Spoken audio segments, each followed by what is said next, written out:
My hands clung to the edges of the sink and trembled noticeably. Thankfully, my legs didn't rush me to surrender, standing firm like two stiff columns. Sweat poured down my forehead, and icy droplets trickled down my back, sending unpleasant tickles across my skin. Crunch.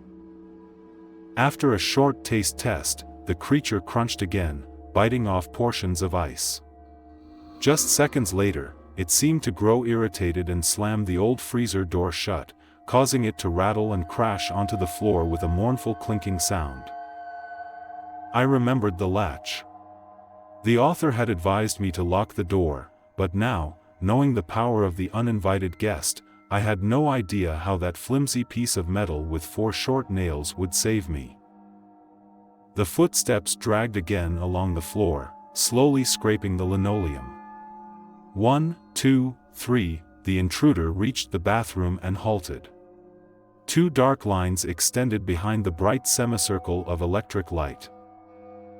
I held my breath. My heart pounded. Scratch. Claws scratched against wood. It sounded like a cat trying to get inside. However, the depth of the scraping clearly indicated that the claws of this creature were as large as my fingers. At first timidly, then with increasing determination, someone tried to get through the bathroom door. I stared at my face, not diverting my gaze from it. I watched my eyes, which were filled with terror and the corners of my lips twitching in panic. My teeth chattered as they would in a child's cartoon. The scraping sound suddenly ceased. However, before I could catch my breath, I glimpsed strange shadows under the door as the light from the lamp danced again, and then it disappeared completely. It didn't vanish, someone simply blocked it entirely. My breathing began to treacherously catch. I have experienced panic attacks many times, but today for the first time my nightmares became reality. Tick-tock. The flame of the candle swayed, and I almost screamed when I saw long, bony fingers protruding into the gap beneath the door. They couldn't possibly belong to a normal person.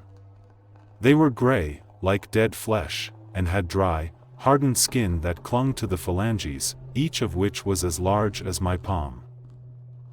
There were 5 fingers, each ending in thick, sharpened claws, straight and gray, which made a soft clicking sound as they moved along the tiles, as the repulsive fingers slowly advanced, meticulously exploring the floor. I clenched my teeth, holding back a desperate scream. The fingers suddenly stopped, reaching the last joint. It seemed the hand itself couldn't fit through the gap, and the creature began to move its hand from side to side, trying to find something. Is it trying to find me? A crushing thought, like an electric shock, crossed my mind. The lifeless hand suddenly cracked, and the fingers began to bend backward with nauseating clicks. They broke at the base on their own, and apart from that sharp sound, no other sound came from the other side of my fortress. The claws began tapping on the door. Now the creature was slowly groping the door, and when it encountered the same emptiness, the fingers began to spread, moving apart, attaching themselves to the painted board like a grotesque spider. At first, I didn't understand what the intruder was trying to do. Seconds passed, and it seemed like the fingers weren't moving at all. However, a strange sound, similar to a soft crackling, began to penetrate my ears. Crunch, crunch. Realization made me stagger. It was pushing on the door with its palm. Clutching onto the edge of the door, the creature was pushing from the outside, causing the latch, pulled out of its frame by millimeters at a time, to groan along with the wooden frame, yielding to the intruder. My hands ached. I realized I had been holding onto the edges of the sink all this time, and my nails had unpleasantly scraped against the ceramic. The crunching intensified. The electric light crawled along the wall, meaning the gap was widening, and the door was opening inexorably. On the other hand, it's strange it took so long. I thought in a moment of absurdity. Had I gone insane? Or had some monster really invaded my apartment and wanted to get to me to, what? Kill me? Devour me? Torture me? Or was there a fate worse? This is just a damn ritual. I just wanted to get rid of my fear, not die alone. I wanted to step back and rush away, but I stopped in time. First of all, there was nowhere to run, and secondly, I couldn't do anything.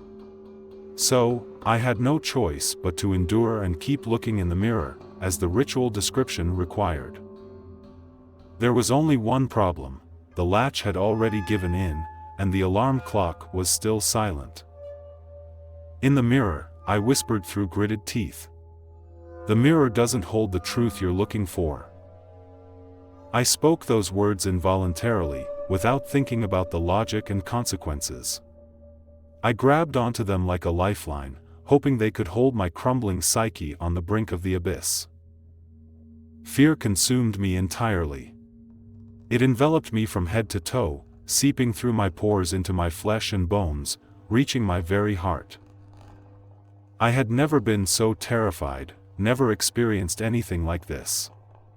I froze in place, like a panicking swimmer who sees an approaching shark fin in the sea, and I uttered those words as if they were an incantation.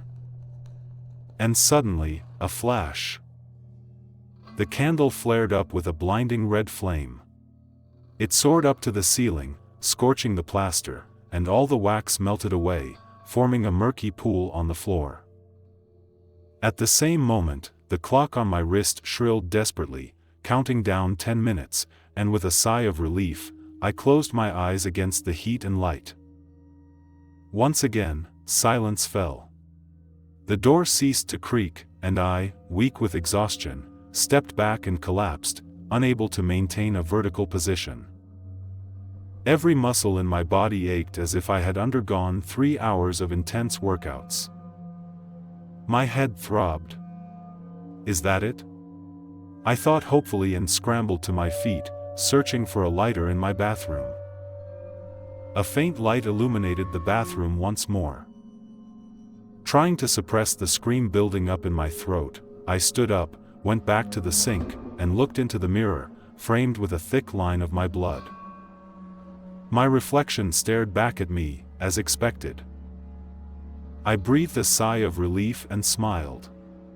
However, I noticed some peculiarities.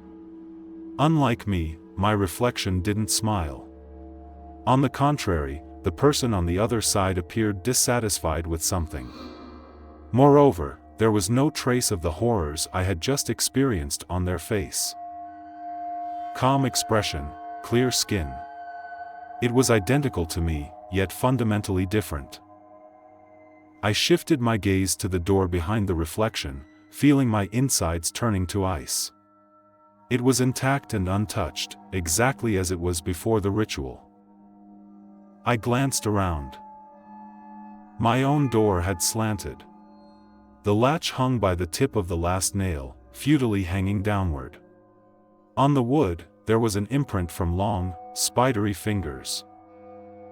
My eyes were drawn back to the reflection. The person's lips moved. It seemed like they muttered something, and then they extinguished the candle with a breath. The space on the other side of the mirror momentarily plunged into darkness, but after a few seconds, a light bulb in the corridor illuminated, revealing the empty bathroom. My reflection had gone. Or had it? I pulled away abruptly. Thoughts swarmed in my head like bees, and each one stung me relentlessly, desperate for my sanity. Wah! What did you sacrifice, you idiot? I grabbed my hair, kicked the shelf that had stood beside me in a fit of madness, causing its contents to crash to the floor with a loud noise. My fingers, contorted in a spasm, reached for the mirror, tearing it from its hinge and hurling it against the wall, where it shattered with a loud crash. But nothing had changed. Realization crushed me into pieces. My breath was ragged, and I collapsed onto the floor, trying to force this nauseating thought into myself.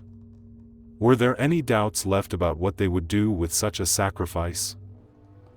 The latch fell to the tiled floor with a clatter.